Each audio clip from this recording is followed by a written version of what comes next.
morning. Welcome to Studio 5. We are starting today with, fair to say, a tough topic, but it's one that affects a lot of people. It's reported 50% of marriages end in divorce. And according to new research, divorce just might be contagious. This is surprising. In the study, breaking up is hard to do unless everyone else is doing it too. Researchers found that divorce can spread like a virus, passing among friends, siblings, even co-workers. Studio 5 relationship coach Matt Townsend has been looking into the findings. Did this surprise you? Actually, no.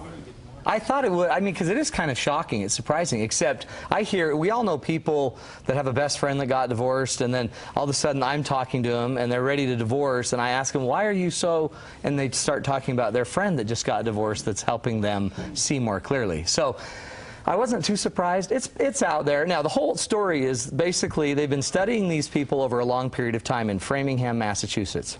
I think it was a Brown University study.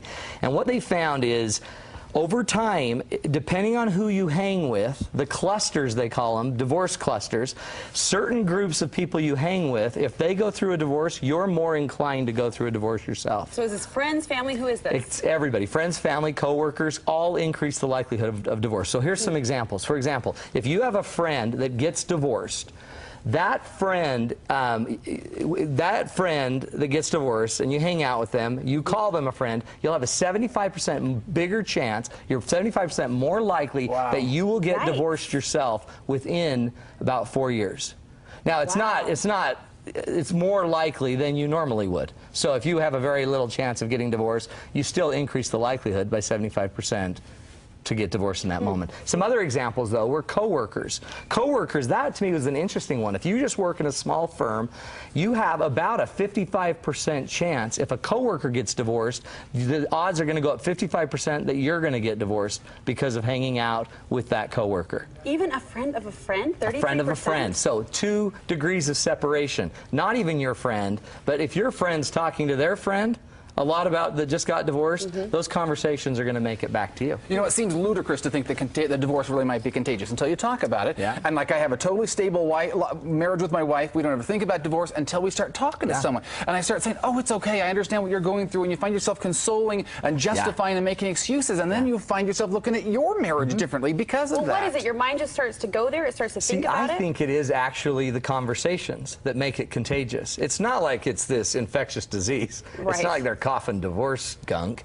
It's just we talk, and when we start talking about what's broken and what doesn't work, all of a sudden we start noticing those things in our life. We start noticing what's not working in our life, and then we start justifying. An interesting statistic is about 30% of divorces are based in for really serious reasons: abuse, neglect, significant drug use, things like that. But 70% of divorces are still pretty much elective. They're a choice. So if our discussion is always about the benefits of divorce and how great your life is and the freedom about it, then all of a sudden the elective divorce starts to become a bigger option. This study, the results of the study, I should say, gets at a bigger issue, and that's how to talk about divorce. Those conversations you're talking about that can be contagious, or the report suggests can be contagious. And you've got some great tips for helping people through that tough transition, what to say or what not to say. It's the hardest thing, because really I found that most people actually have to end up thinking they have to hate their partner in order to move on. So they generate a lot of energy, and they need to take that energy somewhere. So 5 keys for you for how to actually communicate about divorce, okay? Key number 1, the first tool is you need to be loyal to the absent. Now that is so hard. Being loyal to the absent basically means I'm not going to say anything in front or about my partner that I would not say in front of them to other people. So I'm going to show loyalty to my ex. Now, that's a big deal, because what if your partner hasn't been respectful? Well, there's a reason there was a divorce. Yeah, you know what I mean? You're having a problem. That's why you're leaving the person. This, you'll see, the reason why this is number 1, because this is the core of everything. If I could throw my partner under the bus, I've got more information on that scumbag that I'd love to share with you, but we're going to be loyal to the absent, and it has nothing to do with the person you divorced. We're loyal to the absent because we believe in character. We believe in showing integrity. So it's about you, it's not about them. This is about you being the best person you can be and not becoming more dysfunctional like the one you threw away.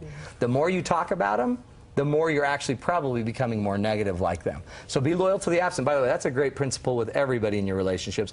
Always speak about others the way you would speak about them if they were in front of you. So it's not really, of how you feel about it. You're not throwing them on the bus. You're actually keeping yourself on the high road. Right, exactly. That's the high road. Okay, number 2, be simply honest and honestly simple. Some of the best descriptions of why we're divorcing are very honest and very simple. Okay, so it sounds like a play on words, but think of this. I'm going to read a few, okay, and you tell me if you can get what I'm getting to, okay? Here's one. We just wanted different things. So if a partner says, so why'd you guys divorce? You know what? We just wanted different things. 5 words that says so much. That's right. Or Kim's struggling to find out what she really wants in life. Or the whole family thing really overwhelmed him. Yeah. Okay, now notice, this is code talk. I'm code talking that, you know what, he doesn't like the kids. He's having trouble with the family. Or they, you know, she doesn't want to go to church and I do, or all these different examples. One of the rules about this is go spend some time, even with each other, and find the most simple, honest explanation. And if I were you, I'd make up some phrases like, have them on hand. We just couldn't get along. If you find yourself arguing a lot, that's probably code talk for we couldn't get along. Code talk. And someone I want to ask, because I'm concerned, so I say, well, you know, what caused or whatever like that. And I'm fine with the code talk answer. I just want to show that I'm concerned. I don't want to have the whole story. Yeah, I don't want to hear it all. But see, the funny, they really just want to know your feelings, which gets to the next point. Focus on the feelings, not the facts of the divorce. When someone comes up and says, how are you doing? Really, how are you doing? They're not saying, seriously, what did that jerk do? Because I want to know everything. They don't want to know everything, but we want to just focus on the feelings. You know what? We're feeling a little overwhelmed because we're trying to figure out the financial issue. Notice that's code talk. The facts would be, hey, the loser has not paid child support for 2 months, okay? And it must be because he doesn't care about the kids, because if you loved your kids, you pay child support. See, I don't want to hear all that, do I? Exactly. I'm just asking the question. And then it makes me decide. It makes me have to deal with the fact that you really don't like him, and he was a nice guy to me. Yeah. But I wasn't married. Well, this focus on feelings, I think, makes it better on both sides. As someone who's been there, when someone asks, you appreciate the concern that's being demonstrated, and you appreciate the opportunity to share how you're feeling, not just what happened. See, people really just care about your feelings. Are you okay? Are you doing well? Is there anything I can do? Now, there's a reason why we go to the facts. Why would we? Why would we want to get that out? It makes us, we want to vent. We want to get the anger out, you know? That's exactly right. Claiming your We want to justify. We want to justify that it wasn't about me. He's the one that screwed up. So here's a quote. Stephen Covey used it all the time. Everyone always calls me to find out where I got it. Stephen Covey. But he says, it's not the snake that bites you that kills you. It's chasing the snake that drives the venom to the heart. It's not a divorce that's going to destroy your life. It's what you do with the situation that's going to kill you or not. Being bit by a snake, that's not the killer. Killer is chasing that stupid thing for hours. One of the things is tell whole stories, not half stories. We've got that on the website. But also, one more quick thing, just surround yourself with positive people. People the key who are pro-marriage. That's it. You got to find people that are pro-marriage.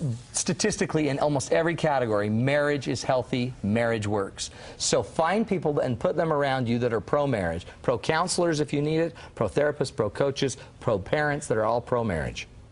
It's what matters. Marriage is healthy. Yeah. It works.